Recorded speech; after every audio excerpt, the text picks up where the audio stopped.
का समय हो तो सब तरफ से मन को हटा करके क्या करना चाहिए? परमात्मा का भजन करना चाहिए, ध्यान करना चाहिए, सत्संग करना चाहिए। अगर सत्संग भजन में अगर बाधा पहुंचावे, जो कोई बाधा पहुंचाता है आपके भजन करने में, तो समझिए वो आपका मित्र नहीं, आपका हितैषी नहीं, वो महान शत्रु है। और गोस्वामी तुलसीदास जी महाराज लिखते हैं विनय पत्रिका में, जाके प्रिय न राम वैदेही तजिए ताहि कोटि वैरी सम यद्यपि परम शनैहि। कितना ही शनैहि क्यों ना हो, चाहे बेटा हो, पत्नी हो, पोता हो, पोती हो, नाती हो, नतनी हो, यदि भजन करने में बाधक है तो वह आपके बेटा बेटा नहीं, पोता पोता नहीं, पत्नी पत्नी नहीं, पिता पिता नहीं, माँ माँ नहीं, वह तो आपके करोड़ों शत्रु के समान है। उसको त्यागने में भलाई, त्याग देना चाहिए। क्यों?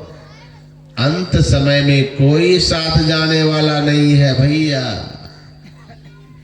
रे मन ये 2 दिन का मेला रहेगा, कायम ना जग का झमेला रहेगा।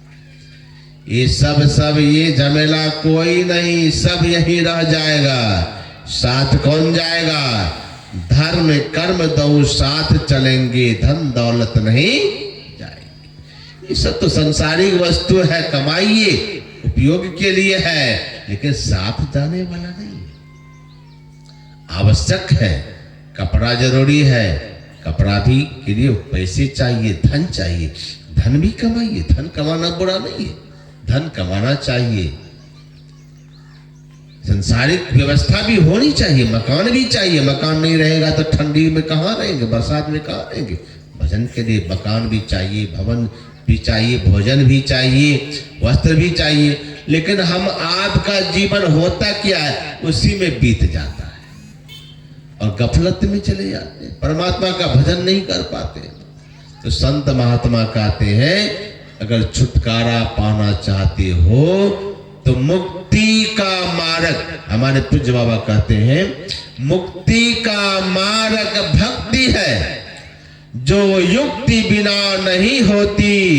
युक्ति से भक्ति यदि न किया तो भव से त्राण कहां। युक्ति चाहिए क्या करने के लिए? अरे यही मन को समेटने के लिए युक्ति चाहिए। तो मैं कह रहा था कि हम लोग बंधन में हैं, तभी मुक्त होना चाहते हैं। तो बंधन कौन सा है? तो पहला बंधन पड़ा देह का, दूसर त्रिया जान, तीसर बंधन पुत्र विचारो, चौथा नाती। नाती के कहीं नाती हो गए तब कहो कौन ठिकान। हमारे संतों ने कहा ये बंधन पर बंधन चढ़ता जा रहा है और इतना बंधन में हम बंधे हैं कि छूटना बड़ा मुश्किल हो जाता है। सबसे बड़ा बंधन तो है, सबसे बड़ा दुख का जड़ तो है मोह। इसकी बंधन में जैसे जैसे बंधन चढ़ता है वैसे वैसे मोह भी बढ़ता चला जाता है। एक बेटा हुआ उससे मोह बढ़ गया, पोता हुआ मोह बढ़ गया, पोता का पोता हुआ मोह बढ़ता चला गया। बंधन बड़ा, मोह भी बढ़ रहा है, मोह घट नहीं रहा है। और मोह बढ़ता जाएगा तो आपकी आसक्ति भी बढ़ती जाएगी और आसक्ति बढ़ेगी तो जब संसार के पदार्थों में आसक्ति ज्यादा हो जाती है तो जीव का पतन हो जाता है। इसे गुरु महाराज कहते हैं